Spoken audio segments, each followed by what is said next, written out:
আজকে আমার ভাতের অবস্থাটা দেখুন একবার, কেমন হলুদ হয়েছে। কারণ যে আমাদের জল দিয়ে যায় সে আমাদের কাল থেকে জল দিয়ে যাচ্ছে না, কী হলো ফোনেও পাচ্ছি না, তাই কলের জলে রান্না করেছি, এই কালার হয়েছে।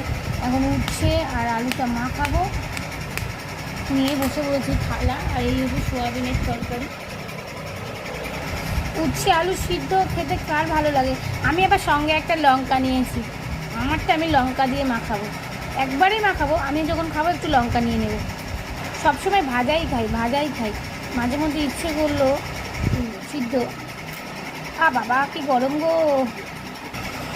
পাকা দানাগুলো ফেলে দিলাম আর কচি দানাগুলো নুন তেল দিয়ে একেবারে মাখিয়ে নেব।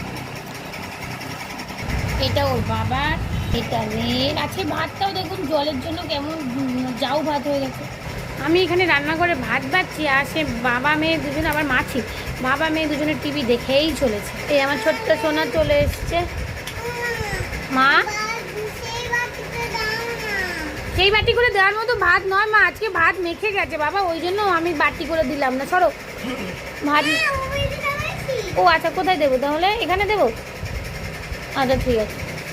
এই দিয়ে দিলাম সোয়াবিনের ঝোল, এক তরকারি বলে আমি ঝোল করেছি। ও নিজে মাখাচ্ছে তো, থাক না বাবু। আচ্ছা ঠিক আছে ঠিক আছে, আলু দেবো তোমাকে আর দুটো। ও নিজে হাতে ভাত খাবে আমার ছোট্ট সোনা, কিট্টু সোনা। খাও তো একবার দেখি বাবা, আর দুটো সোয়াবিন দেবো দিয়ে। আচ্ছা নাও খাও দেখি। চুলটা সরিয়ে দাও বাঁ দিয়ে, চুলটা ক্লিপ দিয়ে দেবে। কেমন তরকারি ভালো হয়েছে?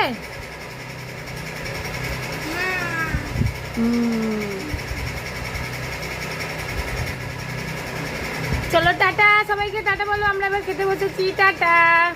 আর আমি এবার এই লঙ্কাটা ভাতের সাথে মাখিয়ে, আজ ভাতটা কেমন দেখেছো, মানে তাড়াতাড়ি হজম হয়ে যাবে। একে তো শনিবার খিদে পায় আমার, আবার তার মধ্যে হজমও হয়ে যাবে। টাটা সবাইকে। হ্যাঁ।